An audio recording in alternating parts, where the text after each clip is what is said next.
Good afternoon. We will start today with a statement from the Secretary General, followed by a statement from the President of the Republic of Poland, and after that we will take your questions. President Duda, dear Andrzej, welcome back to Brussels. It's always great to see you. Poland has been a dedicated ally for over 25 years, and in fact, next week will mark 26 years since Poland joined NATO on the 12th of March 1999. So, happy anniversary. Poland makes significant contributions to Allied security. You lead by example when it comes to investing in defense, with 4.7% defense expenditure pledged for this year.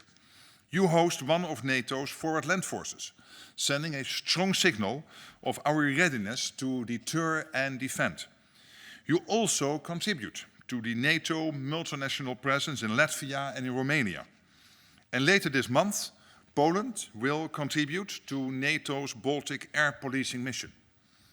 On land, at sea and in the air, Poland has demonstrated firm commitment to playing its part in our great alliance.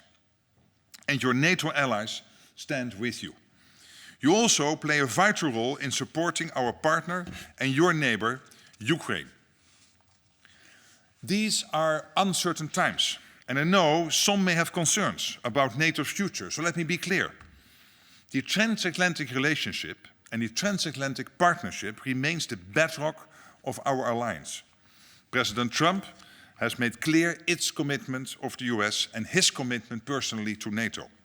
And it has also made clear the expectation that we in Europe must do more in terms of defense spending. And here, again, Poland is leading the way. We are already seeing movement in the right direction. Last year, defense investment rose by 20% for Europe and Canada. And allies are actively working on what they might do more. In the last couple of weeks alone, Denmark and the United Kingdom have made major announcements. Germany, France and the Czech Republic took important steps, and the Czech Republic announced it yesterday. And I very much welcome these developments, because our shared security is our collective responsibility. And as allies work to increase their investment in defense, many are also working on how they can contribute to a just and lasting peace for Ukraine. We all want to see an end to Russia's aggression and a deal that ensures lasting peace for a sovereign Ukraine. So again, thank you, Andrzej, for joining me today.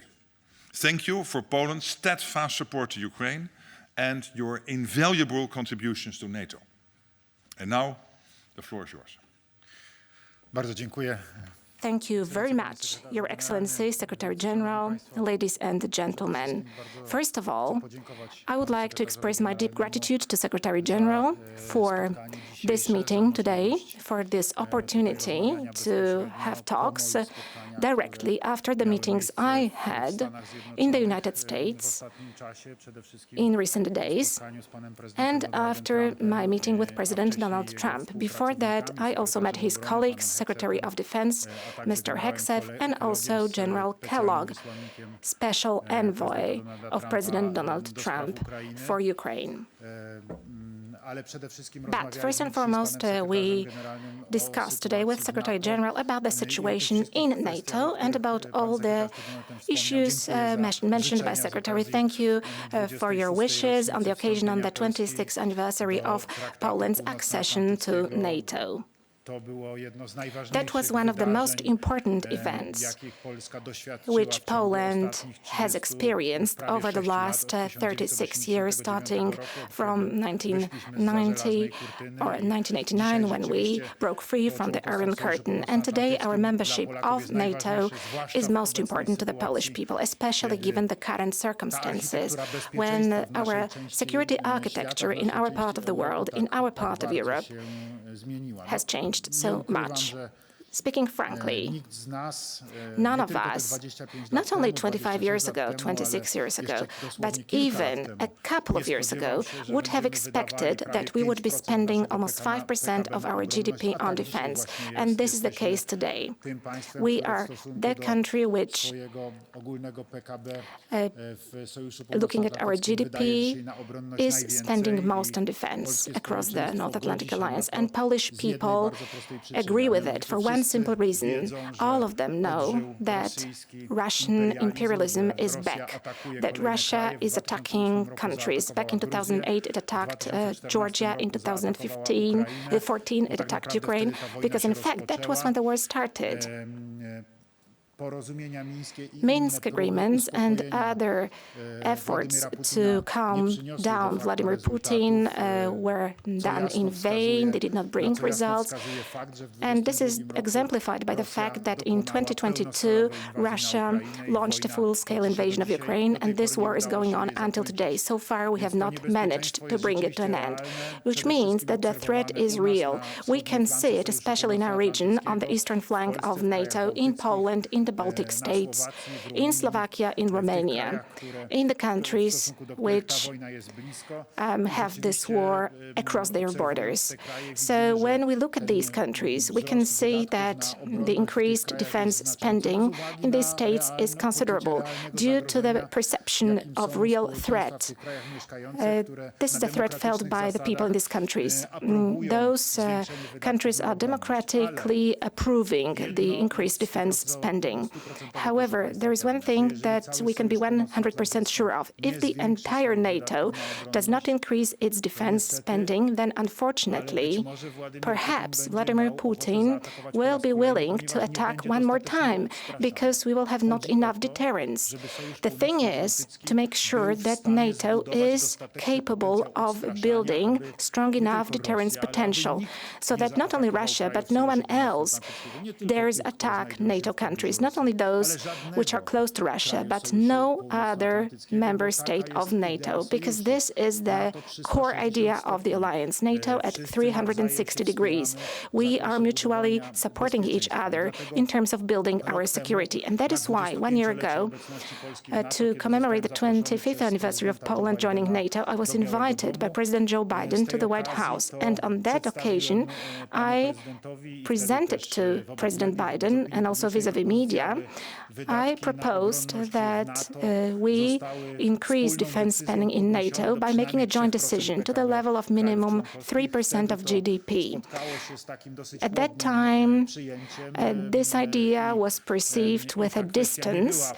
However, that issue was not discussed at the NATO summit, which was convened last year. However, I believe that now it is high time that we have made a hard, tough decision on this one. That is why I have come to Brussels here today. And I also gave an application to Mr. Secretary General so that this issue is one of the items discussed at the upcoming NATO summit in The Hague, so that the North Atlantic Alliance decides that at least 3% of GDP is adopted. Of course, more can be done if people want to, if other countries want to, but the basis is 3% of GDP. We should allocate it for defense, and we should do it immediately. This decision should be implemented immediately, not in 2030, for instance. The reason is very simple. The situation is as follows. We cannot wait until 2030. These decisions have to be taken swiftly and efficiently, and we have to rebuild our military potential, because we do not need to explain it to anyone. We have repeated it dozens of times at different meetings within NATO and in other formats.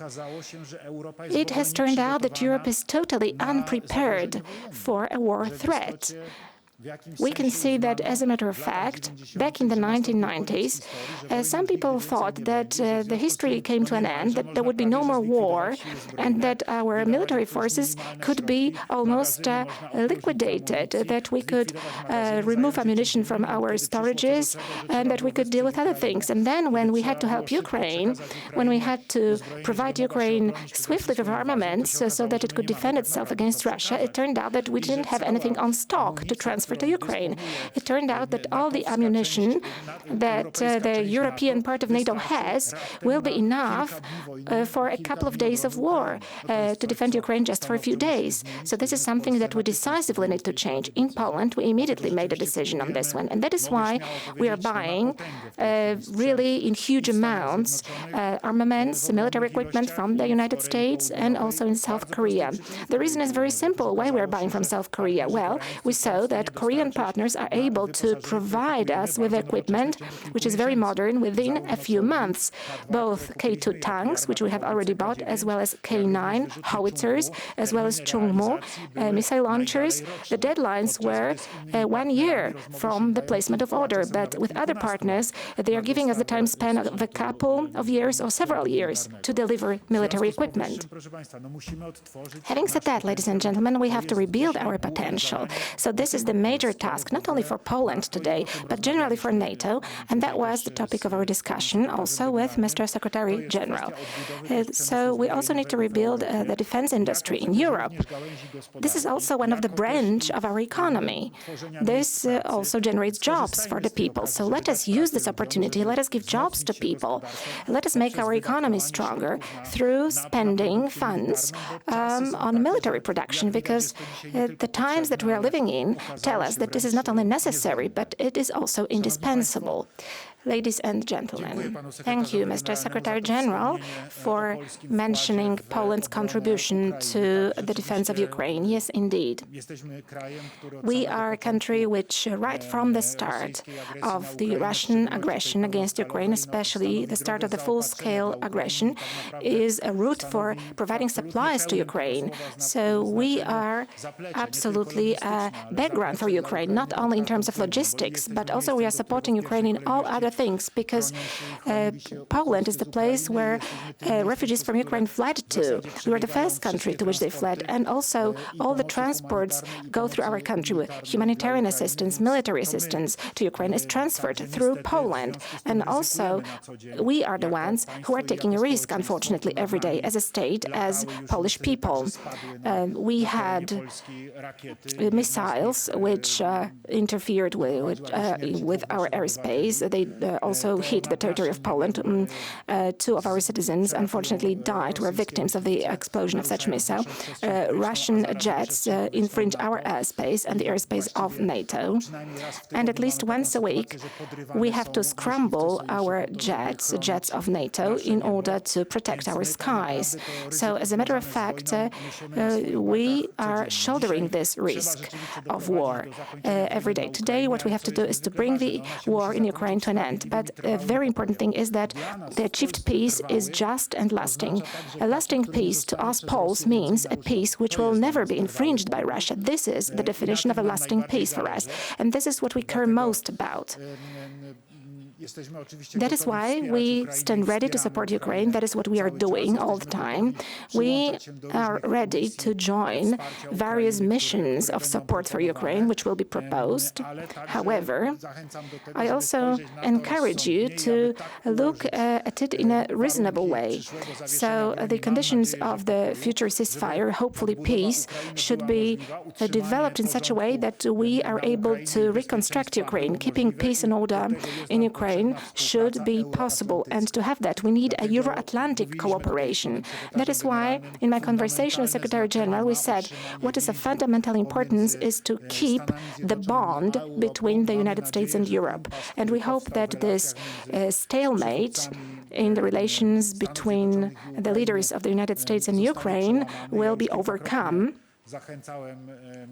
I have encouraged on a couple of times our colleague and partner, Volodymyr Zelensky, that he should calmly return to the negotiating table, sit down at this negotiating table with President Trump, because this is indispensable for Ukraine, so that it can be saved, so that it can be supported in this work of bringing the war to an end, in this work of rebuilding Ukraine. We have to do it together as the North Atlantic Alliance and as the transatlantic community, Euro-American community. I believe that this is the right direction. And we see eye to eye on this one, myself and Secretary General. We believe that we need to search for an agreement, but what is indispensable? It is indispensable to make sure that NATO is also mutually credible, and to have that, we need to increase defense spending within NATO. And this thing has to be put on the table in a very strong way at the upcoming NATO summit.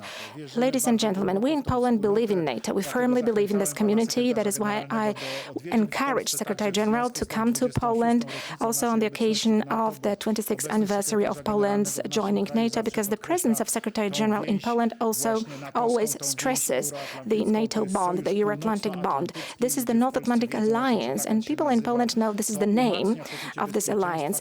It strengthens the feeling of security. It reassures people. Every visit of you, Mr. Secretary General, every visit to NATO units deployed to our country and in the neighborhood reassures people along NATO's eastern flank. And today, in the era of Russian aggression against Ukraine, is of particular importance. So thank you, Secretary General, for this meeting today. I see it as an element of preparations, our joint preparations for the upcoming NATO summit in The Hague, which I hope will be of a breakthrough landmark character. It will let us build this renewed bond, Euro-Atlantic bond, because today, I believe this is what we urgently need. Thank you very much. All right, now we have time for a few questions. We'll start with Reuters.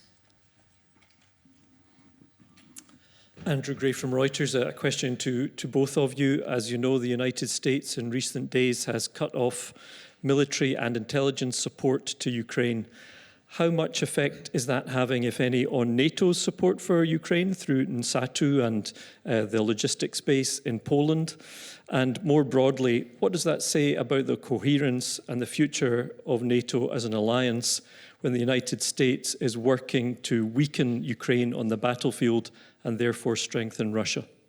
Well, first of all, let me be clear, it is important that Ukraine is in a position of strength, particularly when the peace talks, in whatever form they will take place, when they start. So the support has to continue, and therefore I welcome very much that the United States and Ukraine, as we speak, are discussing how to go forward with this and how to solve some of the difficulties there are based on the letter, the tweet and then a follow-up letter from President Zelensky of Tuesday this week. So that is now ongoing. I'm cautiously optimistic that this will lead to good results. So it's better not to comment on what-ifs, because it's my assumption, again, cautiously optimistic that things can move forward in a positive sense. Ja ze swojej strony odpowiem tak.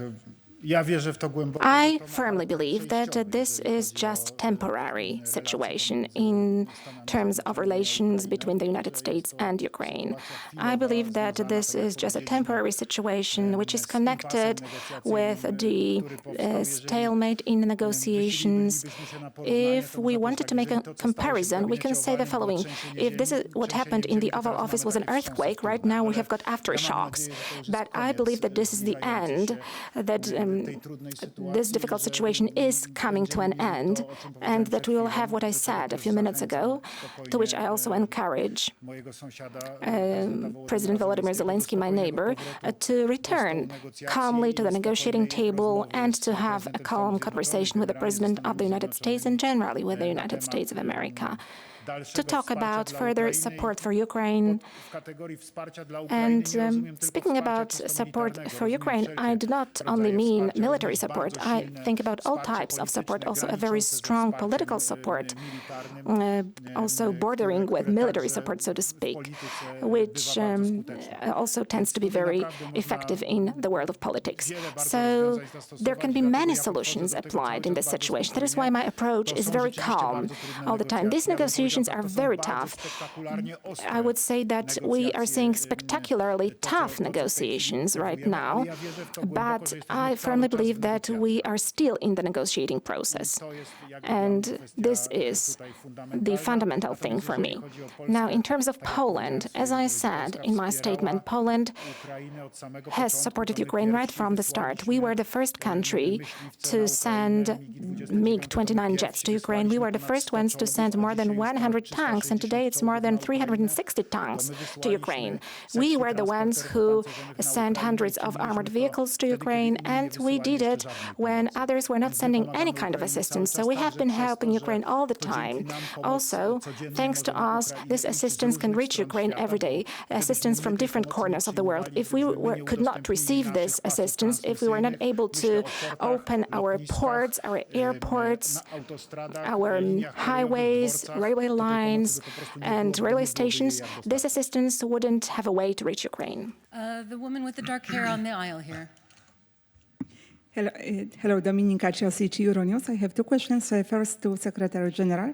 I wanted to ask you, because you already mentioned that Poland is playing a special role, and how can NATO use the fact that, especially in particular, President Duda has a good relationship with both President Trump and Zelensky? So do you have any idea how to use this opportunity?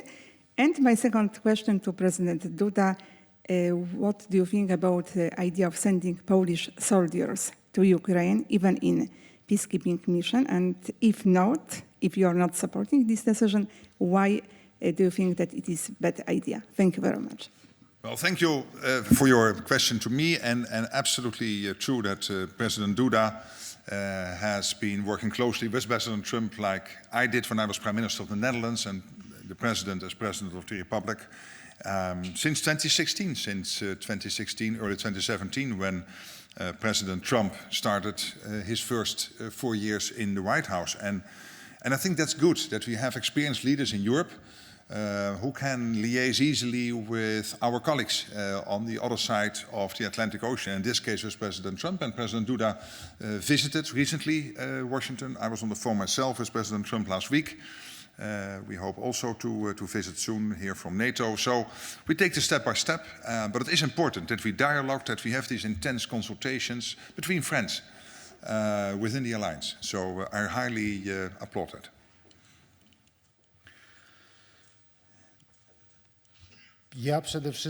First of all, let me start from the end of your question. I have got quite a different concept how to stabilize the situation in Ukraine after the end of the war. I look at all the signals, I listen to all the proposals which are being made. I think that if there is a deal, mineral deal, which is achieved between the United States of America and Ukraine, then please be aware that Ukraine will become a strategic place for the United States. And I want to highlight it very strongly. It will be a strategic place for the United States due to minerals which will be extracted for the United States in Ukraine. I'm speaking about natural resources. And also, perhaps, there will be some kind of production established in terms of aluminium or other kinds of metals, or perhaps processing of other elements that could be done together between Ukraine and the US. So these are going to be strategic US interests, and I'm convinced that the US will guard its strategic interests in many different ways. They don't always have to send directly their forces. They can do it through politics, which is tough enough that they know, everybody will know, the reaction would be immediate if any kind of interest was infringed. So this is number one. So we could discuss whether some kind of NATO or European forces, peacekeeping forces would be necessary. Some projects talk about it. I'm saying it's not absolutely necessary. We may see a situation where on this demarcation line, when there will be a border between Russia and a sovereign and independent free Ukraine. Perhaps along this line, we will need some forces, some peacekeeping, some observation forces, monitoring forces. But I would not exclude that both parties would agree to have UN forces. Because let us remember, I think that Russia should agree to that. This is my conviction. And here different countries, various countries could deploy their contingents as part of the peacekeeping forces. Russia is a member of the UN Security Council, so I don't think that it would not approve of such a solution. Speaking about searching for real solutions which could be approved and which could work in practice. And point number 3, it's a matter of the reconstruction of Ukraine. All of us will need to help in this project. We will also need to protect Ukraine, to ensure security and order for the time of the rebuilding. We should also help Ukraine to restore its country, rebuild it, in the broad meaning, for example, in demining, in removing the unexploded materials and other things. Unfortunately, there are many of such unexploded ordnance or other materials in Ukraine. And in this case, European forces, but I'm speaking more about police forces, composed of engineers, of police contingents, could be looking for peace and order. Perhaps that could be a better solution, more apt solution, and a softer solution in terms of relations in this for this particular solution. And we talked about it with Secretary General. This could be the path. Anyway, I think that this should be discussed by us in terms of Polish assistance for Ukraine. Ladies and gentlemen, we keep helping Ukraine all the time. We are helping Ukraine 24/7. I would even dare say that through making our land available, through making our resources available for Ukraine, we help Ukraine 24/7. We have been doing so since the start of this aggression. All right. With apologies, we're just about out of time, but we have time for one more question. The woman on the aisle in the black jacket, yes. Okay. Hello, Agnieszka Drążkiewicz, Polish Radio, Warsaw. I have a few questions for Polish President, and I will be speaking Polish because English is not my strong side. Panie Prezydencie, chciałam Mr. President, I would like to ask you about the declaration made by the Swedish government concerning Gripen jets. You said in your statement that there is no day when we would not scramble NATO jets to defend our airspace. Do you think that Swedish jets could improve our situation significantly? And in this context, would you see the possibility to send the last squadron of our post-Soviet MiG-29s? We know that we have still got one squadron, several items of those jets, and Volodymyr Zelensky asked you to do that so many times. Yes, indeed. As you have rightly said, it is true. President Volodymyr Zelensky has repeatedly asked to get the remaining small squadron or 2 squadrons of Polish MiG-29 jets, which are still serving and which were deployed for the air policing mission as part of the Polish Air Force. So let me say the following. We were speaking about one condition which would make it possible to deploy other or subsequent MiGs. We have already passed to Ukraine MiGs before. There is the last group left of this aircraft. But we were always saying, but we need to strike balance here. So we need to secure our space, our airspace. So if it turns out that our allies send aircraft which will replace the MiGs to protect Polish airspace, then I think that we need to keep our word. And as we promised to President Volodymyr Zelensky, those MiG-29s could be transferred. As these are post-Soviet airplanes, and we want to replace them with modern jets compatible with NATO standards, which live up to all the requirements, which meet all the standards of the contemporary battlefield at the top level. All right, thank you. I'm so sorry that's all we have time for today, but we hope to see you next time. Thank you.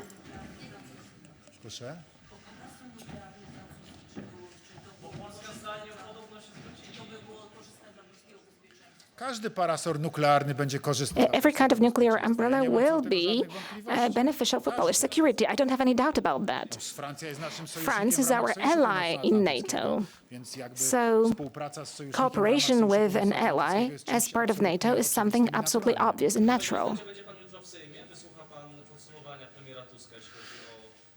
Mamy troszeczkę komplikacji. We have got some complications because tomorrow we have got the ceremony of credentials from ambassadors who have come to Poland and they're waiting to present the credentials to me. They are waiting for the official start of their mission, but yes, I will try to listen to Prime Minister's speech tomorrow in the Polish Parliament. Thank you so much. Question off microphone. Ladies and gentlemen, I did not speak about Polish copper, Polska miedź. I did not say anything about Polska miedź, not a word. A journalist asked me a question, indeed. I have known this person for many years. And actually, I thought that his question was ridiculous. But I wanted to be polite, and because of that, I answered, saying that we have got very good relations with the United States. And because of that, this is not a subject of our discussion. The president of the US says that we are a super reliable ally, and he said that he is committed to Poland, that he's involved in Poland. He said it personally. So what are we talking about? Thank you. Thank you. It's a small add-on.